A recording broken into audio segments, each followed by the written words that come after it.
마가복음 3장 28절부터 30절 말씀을 가지고 성령을 회방하지 말라라는 제목으로 하나님의 말씀을 함께 상고합니다.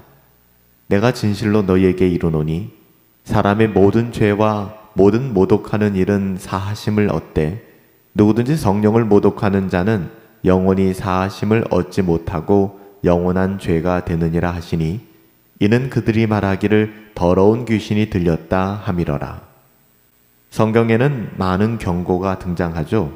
하지만 그 어떤 경고보다도 두려운 예수님의 말씀이 오늘 본문에 기록되어 있습니다. 사람의 모든 죄는 용서를 받을 수 있지만 성령을 회방하는 죄는 영원히 사하심을 얻지 못한다.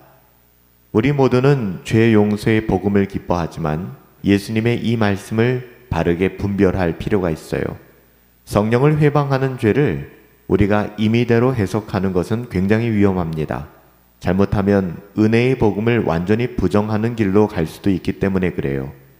여기서 하신 우리 주님의 경고는 결코 성도의 구원을 빼앗거나 무효화하신다는 말씀이 아닙니다. 오히려 이 경고는 거듭난 성도들에게는 복음을 거절하지 말고 복음에 합당한 삶을 살도록 권면하는 것이고요. 불신자에게는 복음의 능력 가운데 돌아오기를 회개하고 거듭남의 은혜를 누리기를 권고하고 있는 것이죠. 예수님은 내가 진실로 진실로 너희에게 이르노니 사람의 모든 죄와 모든 모독하는 일은 사하심을 얻되 라고 말씀하셨습니다. 여기서 모든 이라는 판타라는 이 헬라어 단어는 그 의미 자체가 제한이 없는 포괄성을 강조합니다. 모든 것을 의미하는 것이죠. 그러니까 인간이 지을 수 있는 온갖 죄악들, 심지어 하나님을 대적하고 모독하는 것까지도 그리스도의 십자가 앞에서는 용서받을 수 있다라는 의미입니다.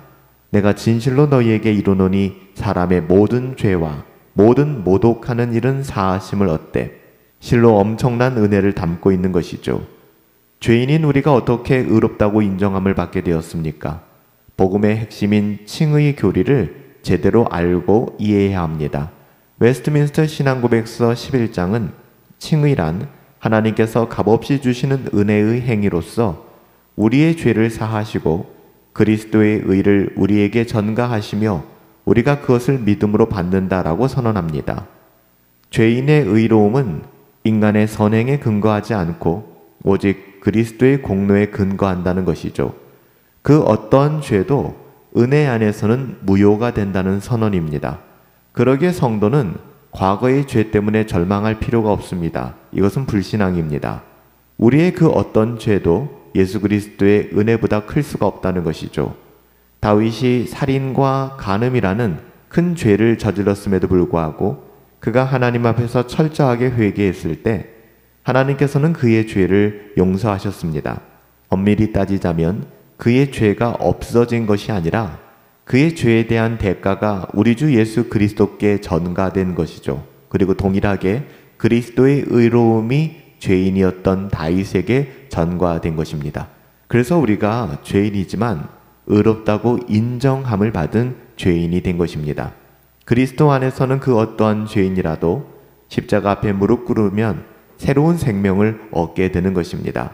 사람의 모든 죄가 사함을 얻는다라는 이 약속은 우리로 하여금 낙심 대신 절망 대신 회개와 믿음으로 나아가게 하는 힘이 되는 것이죠.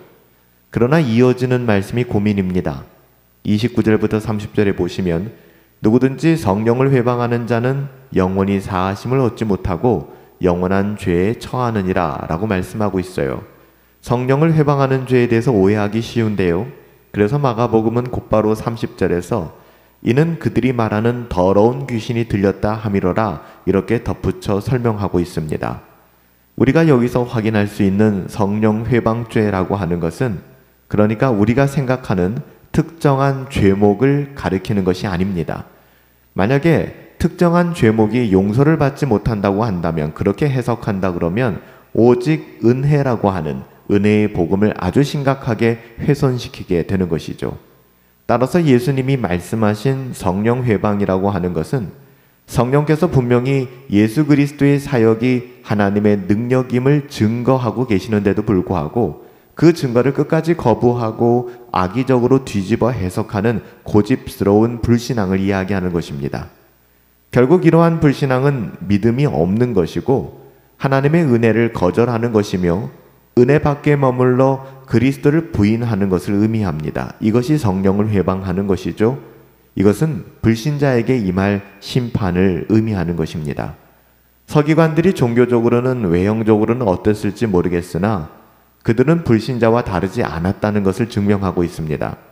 예수님의 귀신 축출 사역을 보고도 하나님의 능력이 아니라 그건 귀신의 힘이다 라고 말한 것을 보며 그들이 예수님을 그리스도로 믿지 않았다라는 것을 우리는 확인할 수 있어요.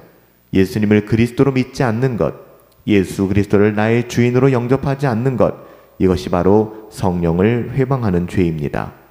칼빈은 성령 회방죄를 이렇게 설명했어요. 이 죄는 단순한 무지에서 비롯된 것이 아니라 성령께서 밝히 드러내시는 진리를 알면서도 악의적으로, 고의적으로 거부하는 완고함이다. 다시 말해 성령이 역사하시는 복음을 끝까지 거부하는 것을 성령 회방이다 라고 이야기하는 것이죠. 우리는 주님의 경고를 경청해야만 합니다. 성령께서 우리 마음을 열어 복음을 듣게 하실 때에 이것은 은혜의 기회입니다.